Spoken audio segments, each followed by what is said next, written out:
আল্লাহ জানে। সুবহানাল্লাহ করে তো ঈসা নবী সব জানেনি, তাই না আল্লাহ মতন নেই এলে আল্লাহ হইতে পারে। 4 নম্বর ওয়াল্লাযী ইউসাব্বিরুকুম ফিল আরহাম কাইফা ইয়াশা।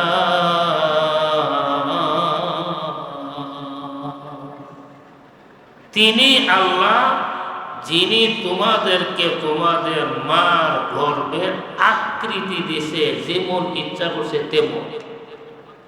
আমরা এই বডিটার সৃষ্টিকর্তাকে আরো জোরে বডির সৃষ্টিকর্তা আল্লাহ, আকৃতি দাতা আল্লাহ। আবার সকলের আকৃতি একরকম দেন নাই। কেউ সুন্দর, কেউ কালো, কেউ হাটকা, কেউ ল্যাংড়া, কেউ কানা। আসেনি আসেনি? এই সবগুলি সৃষ্টি করছে কে? আল্লাহ। সুবহানাল্লাহ। আব্দুল্লাহ ইবনে সালাম ইহুদিদের বড় একজন আলেম ছিলেন। উনি পরে ইসলাম ধর্ম গ্রহণ করছেন। একদিন আমরা নবীর কাছে আসছে, আয়েশা বলতেছে যে আমি আপনাকে কয়েকটি প্রশ্ন করব, এই প্রশ্নের উত্তর নবী ছাড়া কেউ দিতে পারবে না। যদি আপনি আমার প্রশ্নের উত্তর দিতে পারেন আমি কালেমা পড়ে মুসলমান। তখন নবী বলেন, আব্দুল্লাহ তুমি যে প্রশ্ন করবে আমারে, একটু আগে জিবরাইল আলাইহিস সালাম আয়েশা আমারে 3 প্রশ্নের উত্তর শিখাই দিয়ে গেছেন। বলো তোমার প্রশ্ন। আব্দুল্লাহ ইবনে সালাম বলেন, একটা প্রশ্ন হইল মার গর্ভে যে বাচ্চা তৈরি হয়, বাচ্চা তো 2 ধরনের হয়, এটা এই 2 ধরনের হয় কেন? 2 নম্বর প্রশ্ন, জান্নাতীদেরকে আল্লাহ তাআলা প্রথম যে খাবারটা দিবে এটা কি? 3 নম্বরের প্রশ্ন হলো মানুষকে কোন জিনিসে হাতাইয়া হাতরের মাঝে দিবে? তখন রাসূল বলছেন, মানুষ তো রেহেমের ভিতরে তৈরি হয় মা বাবা পিত্ত দিয়ে, আপাত পানিটা তার পানি বেশি হয় তার মতন প্রথম। পুরুষের পিত্ত যদি বেশি হয় পুরুষের মতন পুরুষ সন্তান হয়, আর স্ত্রীর বীর্য যদি বেশি হয় স্ত্রীর মতন কন্যা সন্তান। সুবহানাল্লাহ বলে এটা নবী কোন স্কুলে পড়ছি? নবী স্কুল ঢাকা বার্ষিকতে পড়ছি, বলছে থেকে বাবু বিতর্ক না, কিন্তু আজ থেকে 1400 বছরের জন্য নবীর জবান দিয়ে কে বের করছে? বক্তায়ে ও বক্তায়ে আল্লাহ বোয়াত, বক্তায়ে ও বক্তায়ে আল্লাহ বোয়াত, গাছে আজমল কৌমে আব্দুল্লাহ বোয়াত। আব্দুল্লাহর কণ্ঠ দিয়া কথা বের হচ্ছে সত্য, কথাগুলো কিন্তু আব্দুল্লাহ না, কথাগুলো হলো আল্লাহ।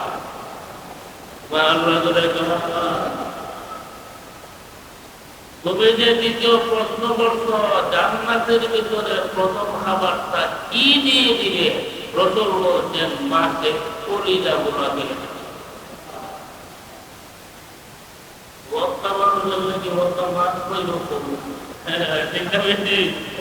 আল্লাহর ব্যাপারে প্রশ্ন দরকার নেই। আল্লাহ এমন ক্ষমতা আছে উনি করলো ওর সাথে সাথে জান্নাতের ভিতরে কোনো আগুন আছে, চূড়া আছে, লাকড়ি আছে, সরিষা তেল কোনো আছে নাকি? একটা ফোটা উত্তর নাই। খাওয়ান ভাগাই বলতে তেল নাই, গ্যাস নাই, জোড়া নাই, লবণ নাই, মরিচ নাই, সরিষা নাই, আদা নাই, জিরা নাই, কামড়া মুক্ত নাই। প্রশ্ন আছে এগুলি কেমনে করব? আল্লাহ বলবে সাথে সাথে হয়ে যাইবে।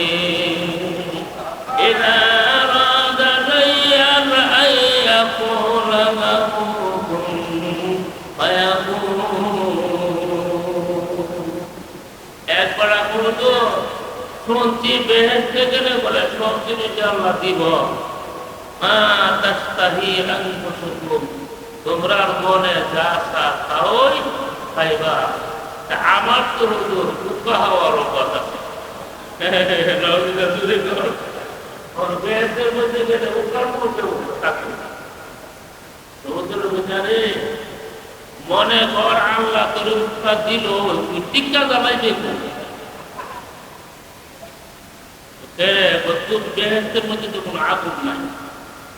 আগুন না থাকলে টিকা জ্বালাইবে ওই জন্য তুমিও জন্ম কর থাকবে আমার উৎসাহ ধরার নাই। আর টিকা জ্বালাইবে কি বুঝো দৌড়ে না দরকার। ঠিক আছে, জান্নাতীরা স্বর্ণের টিভির সামনে নিয়ে স্বর্ণের চেয়ারের মধ্যে বসা থাকবে। আমরা এক সময় গোল টিভি মিটিং করি না, অনেক সময় আমরা মিটিং করিনি। জান্নাতীরা স্বর্ণের টিভি থাকবে তাদের সামনে, স্বর্ণের চেয়ারের মধ্যে বসা থাকবে। ইয়া ওই তোমাদেরকে জান্নাতের আকার দিয়ে সোনালি রঙের পাখি ডাকের ডাকে তখন জান্নাতীরা একজনে আরেকজনকে বলবে, এই উড়ন্ত পাখি বইয়ের পুষ্প যদি গুণা করে এই কথাটা বলার কাছে কাছে পাখি মাঝখানে দেহটা পুরা হইয়া জান্নাতের সামনে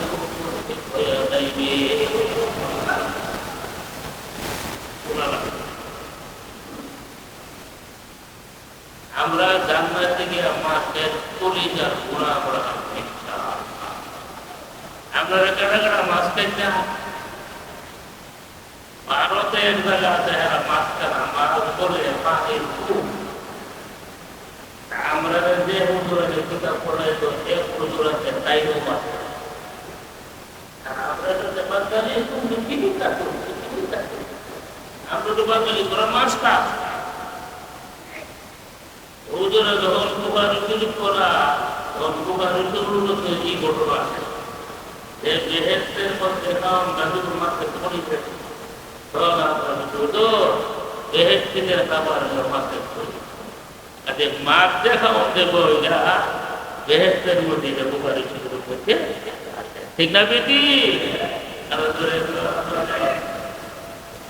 তিন নম্বর প্রশ্ন করে তো মানুষ উড়েকে হাসরের মাঠে কোন জিনিসে ডাকায় নিয়ে যাবে?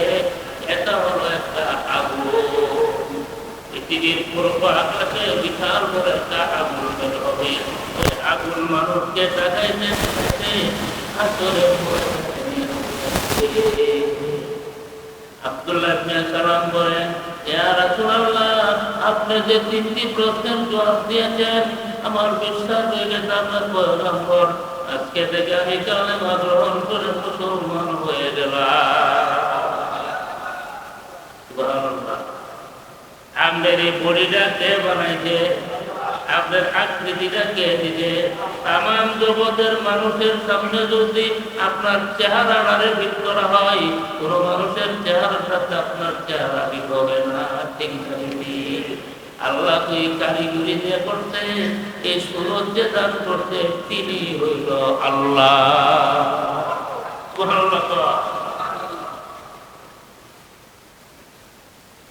হযরতে ইব্রাহিম বিন আদহাম রাহমাতুল্লাহি আলাইহি ওনার কাছে গিয়ে কিছু লোক বললেন, হুজুর আমরা আপনার কাছ থেকে হাদিস শ্রবণ করার জন্য আসি। ইব্রাহিম বিন আদম বললেন, আমি চারটি বিষয়ে খুব চিন্তিত, এই কারণে তোমাদের কাছে আমি বেশি না। আমি চারটি জিনিস নিয়ে খুব চিন্তার মধ্যে সক্ষমতা কি। এর মধ্যে একটা জিনিস হলো কিয়ামতের মাঠে আল্লাহ মানুষগুলিকে দুই দল করবে। একদলকে বলবে হাওলা ইরিল জান্নাহ ওয়ালা উবালি ওয়া হাওলা ইলিন নার ওয়ালা উবালি। আল্লাহ বলবে এই দলটার আমি জান্নাতে দিলাম, আমার কোনো প্রভাব নাই। আরেক দলের ব্যাপারে বলবে এদেরকে জাহান্নামে দিলাম, এদেরকে আমার কোনো প্রভাব নাই। আমি ইব্রাহিম চিন্তার মধ্যে আছি, না জানে আমি কোন দলের মধ্যে পড়ছি। আমি কি জান্নাতীদের দলে পড়ছি না জাহান্নামীদের দলে পড়ছি আমি তো বলতে পারি না। আসরের মাঠে এই চিন্তার মধ্যে আমি লিপ্ত আছি। এই নাম্বার মার গর্ভে যখন মানুষ তৈরি করে তখন এই গর্ভের দায়িত্বে একজন ফেরেশতা থাকে। ওই ফেরেশতা আল্লাহকে বলবে আল্লাহ আম শাকিউন আও সাঈদুন, এই সন্তানটা কি নেককার হবে না বদকার হবে? তখন আল্লাহ ফেরেশতারে যা বলে তাই লেখে। এই সন্তান নেককার হলে নেককার লেখে, বদকার হলে বদকার লেখে। আমি ইব্রাহিম বিন আদম জানি না আমি কি বদকারের মধ্যে পড়ছি না নেককারের মধ্যে পড়ছি।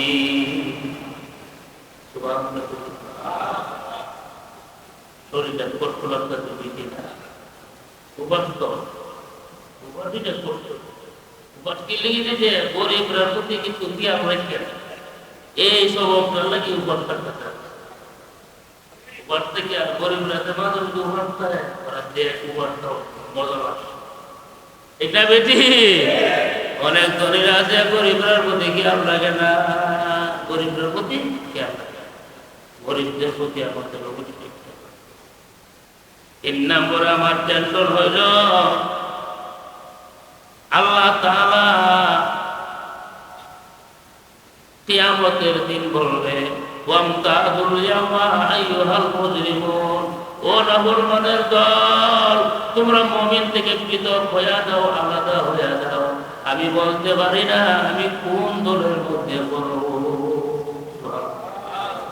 যারা সারা দিন সারা রাত আল্লাহর ইবাদত করছে এরা এই টেনশনে এরা ঘুমাইছে না। আর আমরা নো চিন্তা ডুবি বেঁচে তো বলতে রাখবো যা যাও ঘুমে দেখা বলতে ঠিক আছে নি।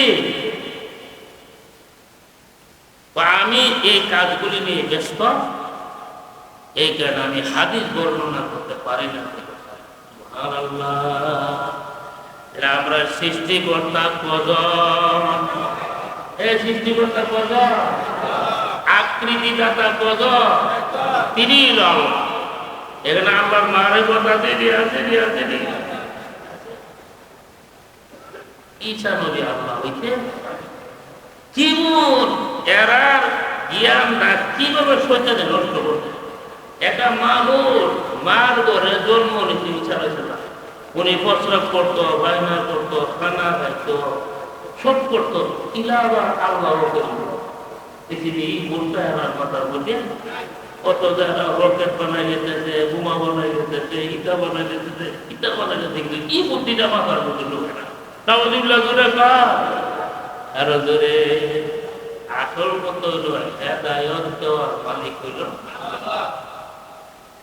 সারা দুনিয়া পরিচালনা করতে পারবো কিন্তু হেদায়েত পেতে, হেদায়েত বুদ্ধি দ্বারা হওয়া যায় না, হেদায়েত হওয়া যায় আল্লাহ দানের। ঠিক আছে নিজুরে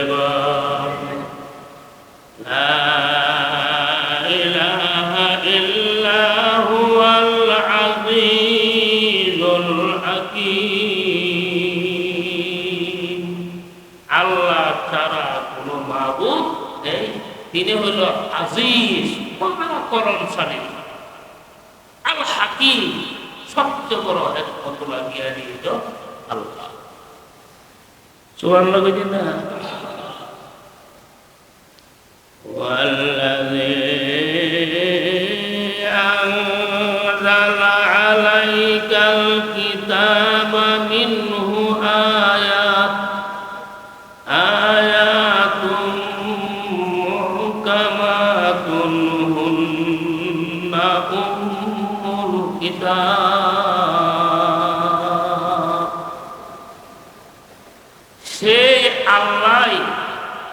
আপনার উপর কিতাব অবতীর্ণ করেছেন, যেই কিতাবের এক প্রকারের আয়াত হলো মুহকামাত, স্পষ্ট। এই আয়াতের অর্থ বোঝার জন্য কোনো কষ্ট হয় না।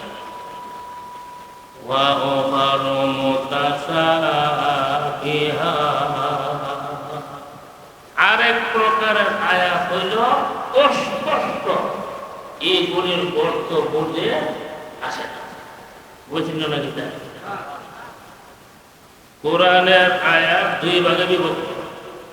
এক প্রকারের আয়াত হইল স্পষ্ট, স্পষ্ট পর্যন্ত মানে এটা বুঝতে কোনো অসুবিধা নাই। আর এক প্রকারের আয়াত হইল অস্পষ্ট, মানে বোঝা জানা অর্থ।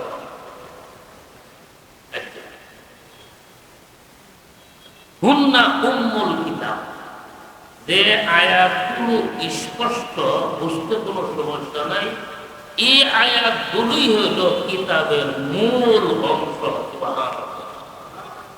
যেমন আল্লাহ বলছে নামাজ করো, বুঝতে কোনো অসুবিধা, রোজা রাখো, হজ করো, যাকাত দাও, দান করো, মা বাবা খেদমত করো, আসেনি করে দিব। আর কিছু বিধান আছে সেগুলো অস্পষ্ট, আল্লাহ ছাড়া কেউ জানে না। যেমন কিয়ামতটা কত সালের কত তারিখে হবে, এটা কি আল্লাহ ছাড়া কেউ জানে? কিন্তু কিয়ামত যে হবে এটা পুরানো আসেনি, আছে। কত কত সালের কত তারিখ এটা কেউ জানতে পারে। কোরআনের মধ্যে আছে ইয়াজুজ মাজুজ নামে একটা সম্প্রদায় আসবে, রাক্ষস খায়া সাফ করে নিব। ইয়াজুজ মাজুজ যখন পাহাড়ে তাবরিয়া হারি দিব, আগের দলে যাওয়ার সময় সাফ করে পানি খাইয়া দেব, পরের দলে গিয়া দেখব নদীর গলা শুকাইয়া ফাইটা দিচ্ছে, যেমন এর মধ্যে কোনো পানি আছে। এমন রাক্ষস হবে ইয়াজুজ মাজুজ, কিয়ামতের আগে তারা আসবে পৃথিবীতে। কিন্তু তারা কত সালের কত তারিখে আসবে এটা আল্লাহ ছাড়া কেউ জানে না। সুবহানাল্লাহ ধরে তো কোরআনের মধ্যে আছে কিয়ামতের আগে দাব্বাতুল আরদ নামে একটা প্রাণী বের হবে। এই প্রাণীটা বের হবে সাফা পাহাড় থেকে। আপনারা যে হজ উমরা করবেন না, গেলেন সাফা মারওয়া দৌড়াদৌড়ি করছেন নি? কেমনে দৌড়ছো? সাফার থেকে মারওয়া গেলে এক দূর 100 ফুট, আবার মারওয়ার থেকে সাফা গেলে 100 ফুট। সাফার থেকে 70 শুরু হইব, মারওয়া গেলে 70 একবারে যেটা করতে জানি সাফার থেকে মারওয়া, মারওয়ার থেকে সাফা, এই দুই দূর রেখে এক দূর যাব কইরা সারা রাত সাফা ঘুরাইছে। মনে করতে কাবা গর্জন পুরানা একটা চক্কর দিলে এক কুয়া, একটা চক্কর এমন করতে সাফা মারা পুরানো করবো একটা চক্কর দেবো না। যার নিয়ম হলো সাফার থেকে মারা গেছে এক চক্কর হয়েছে, ঠিক আছে নি? এই দাব্বাতুল আরদের প্রাণীরা এটা এই সাফা পাহাড়ের নিচ থেকে এটা বেরিয়ে এটা তাম পৃথিবী ভ্রমণ করব। যারা মমিন তাদের কপালের মধ্যে মমিন লিখতে দিব, যারা কাফির তাদের কপালের মধ্যে কাফির লিখতে দিব। কিন্তু এই দাব্বাতুল আরদা কত সালের কত তারিখ আত্মপ্রকাশ করবে এরা জানে মাত্র আল্লাহ। এটা দাব্বাতুল আরদে বের হবে, এটা স্পষ্ট না অস্পষ্ট? অস্পষ্ট। কবে বের হবে আল্লাহ তারা কেউ জানে না। ইয়াজুজ মাজুজ বের হবে, কবে বের হবে আল্লাহ তারা কেউ জানে না। ঠিক না বিদিক জোরে কর। দাজ্জাল আসবেনি, দাজ্জাল আসবে। দাজ্জাল 40 দিনে তামাম পৃথিবী ভ্রমণ করবে, যানবাহন ছাড়া, প্লেন, হেলিকপ্টার, রকেট ছাড়া পুরানা দুনিয়া ভ্রমণ করবে। কই দিন? 40 দিন। একটা দিন হবে 40 বছরের সমান। কল্যা দিন না। এই দাজ্জালের কপালের মধ্যে লেখা থাকবে কাফারা, কাফারা, কাফের। তারই কপালের লেখা না, যারা মুমিন এরা দেখবো, যারা কাফির এরা দেখবো। তখন মুমিন দেখতে চিনে পারি বাতিজার প্রতি দাজ্জাল দিয়ে আরে এই দাজ্জাল রে, তোর এর কথা বলতো না। আর যদি কাফির মূর্তি পূজা করছে কিন্তু বুঝতে না, দেখতো না তোর ইলি পূজা, ইলি পূজা, দাজ্জাল যখন আসবে তখন সব জায়গা ঢুকতে পারবে, মক্কা মদিনার হেরেমের ভিতরে ঢুকতে পারবে। আল্লাহ হেফাজত করবে 30টা। দাজ্জাল যখন মদিনাতে যাইব, মদিনার হেরেমের বাইরে, তখন মদিনার মধ্যে ভূমিকম্প হবে। ওই ভূমিকম্পের সময় যেটা মুনাফিক ইতানে মদিনার থেকে বেরিয়ে দিবে। একজন মুমিন দাজ্জালের কথা শুনে তার কাছে যায়, গেলে মুমিন যে বলবে তুই স্বীকার কর আমি যে আল্লাহ। সে বলবে না তুমি দাজ্জাল কাফের, তোমার আল্লাহ। তখন এই মুমিনকে হত্যা করবে, করে তার দেহটারে দ্বিখণ্ডিত করবে, কইরা তার 2টা টুকরা আলাদা আলাদা করবে, কইরা আবার 2টা টুকরা একসাথে লাগায়া দাজ্জালে বলবে আমার হুকুমে তুই জেতাও। সাথে সাথে মুমিন জেতা হইবে।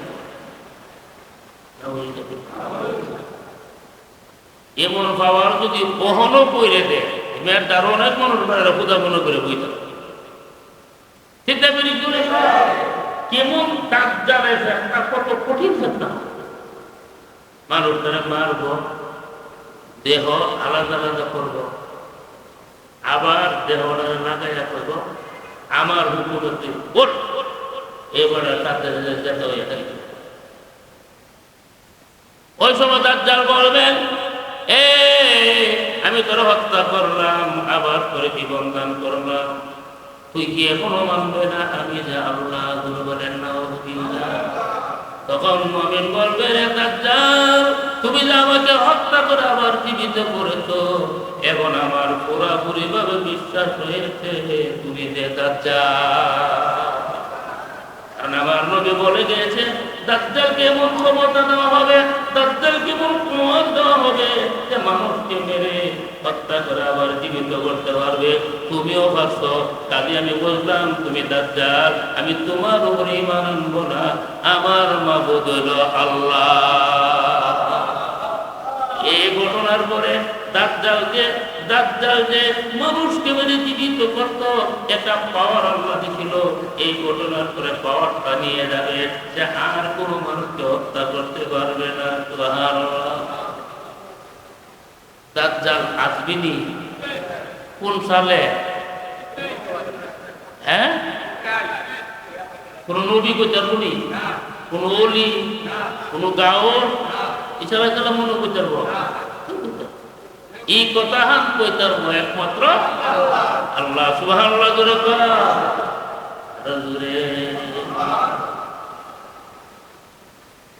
ওয়া ওয়ারু মুতাশাবিহা।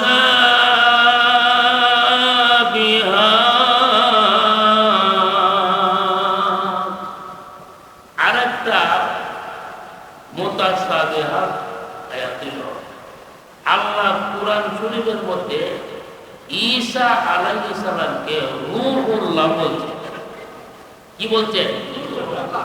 রূহুল্লাহ শব্দের অর্থ হইল আল্লাহর আত্মা। আল্লাহর আত্মা মানে রূহ মানে আত্মা, আল্লাহর অর্থ তো আল্লাহ। এখানে ঈসা নবীকে রূহুল্লাহ কেন বললেন? এই কথার অর্থটা অস্পষ্ট, পৃথিবীর কেউ বলতে পারবে না আল্লাহ ছাড়া। সুবহানাল্লাহ জোরে বলেন। এই জন্য এই সমস্ত শব্দ নিয়ে ব্যাখ্যা করা, বিশ্লেষণ করা, তার অর্থ জন্ম করলে কি চেষ্টা করা যায়, বস আল্লাহ রূহুল্লাহ বলতে উপরে বিশ্বাস করি। ঠিক আছে নি? ঈসা আলাইহিস সালামকে পবিত্র কুরআনে আরেক জায়গায় বলতে কালিমাতুল্লাহ। কালিমাতুল শব্দের হলো কথা, আর আল্লাহ হলো আল্লাহ, মানে ঈসা হলো আল্লাহর কথা। এই যে আয়াতটা, এটা অস্পষ্ট, এটা আল্লাহ ছাড়া কেউ বুঝবে না তার অর্থ। সুবহানাল্লাহ দিকে আরে বেলা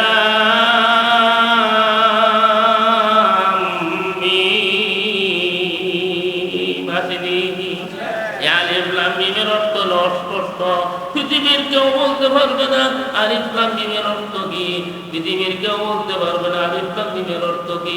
এগুলি অস্পষ্ট। আল্লাহ বলেন কোরআনের আয়াত দুই ভাগে বিভক্ত।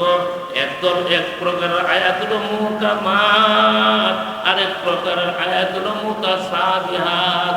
মুহকামাত গুলি হলো কোরআনের মূল, আর মুতাশাবিহাত গুলির দ্বারা তোমরা শুধু বিশ্বাস আনবা, কিন্তু তার ব্যাখ্যা করতে পারবে না, তার বিশ্লেষণ করতে পারবে না, কারণ তার অর্থ আল্লাহ ছাড়া কেউ জানে না।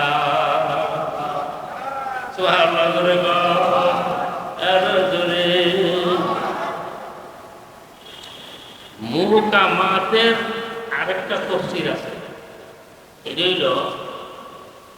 এটা সূরা আলে ইমরানের 190 নম্বর না 91 নম্বর আয়াতের তাফসীরটা আছে। বই করতে পারি আমার তো আমরা জানি না কিতাব মানুষের ওয়াদার মধ্যে আছে। হুজুর আমরার ভোটটা দেব, আর করে দেবো আমরার বাদ গাঁজা হল দিয়ে ভোটটা দেব, নামাজি মানুষ আমরা বিশ্বাস করবো না, বিশ্বাস না করে তো ভালো হতে তো না। ঠিক না বিধিক দ্বারা আলে ইমরানের 190 নম্বর আয়াত।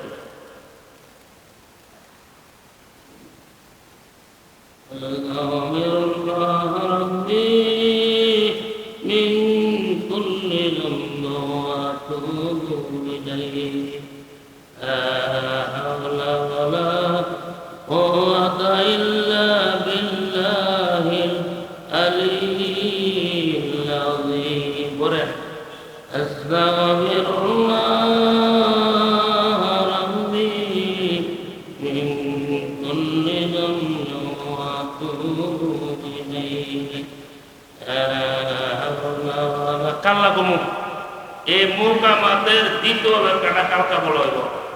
আল্লাহ ইনশাআল্লাহ 10টি জিনিস আল্লাহ হারাম করতেন, এটা সব নবীর ধর্মে হারাম ছিল, কোন নবীর ধর্মে হালাল ছিল। আপনারা আদম নবীর থেকে নিয়ে আমরা নবী পর্যন্ত সব নবীর ধর্মে 10টি জিনিস আল্লাহ হারাম করেছিল, কিয়ামত পর্যন্ত হারামে থাকবে। এগুলো হলো মুহকামাতের একটা তাফসীর। সুবহানাল্লাহ জোরে বাবা আরে আম্মাল্লাযীনা ফী কুলূবিহিম যায়গুন ফায়াত্তাবিউনা মা তাশাবাহা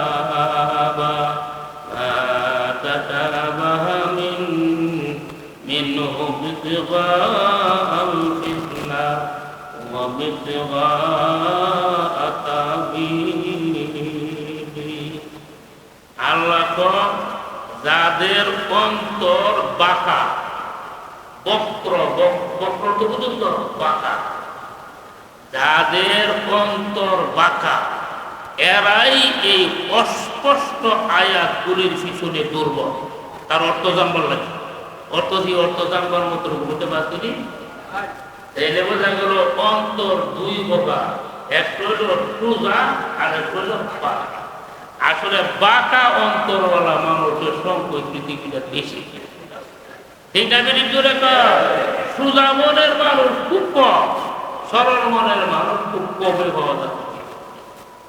ঠিক আছে, আল্লাহ বলেন যাদের অন্তরে বক্রতা আছে, বাঁকা, এরাই মুতাশাবিহার আয়াতগুলির পিছনে লাগবে ইবতিগাআল ফিতনা, ফিতনা সৃষ্টি করবার লাগি, ও ইবতিগা তা'বীলি, এবং তার ব্যাখ্যা তালাশ করবার লাগি। অথচ তার কোনো ব্যাখ্যা নাই আছে।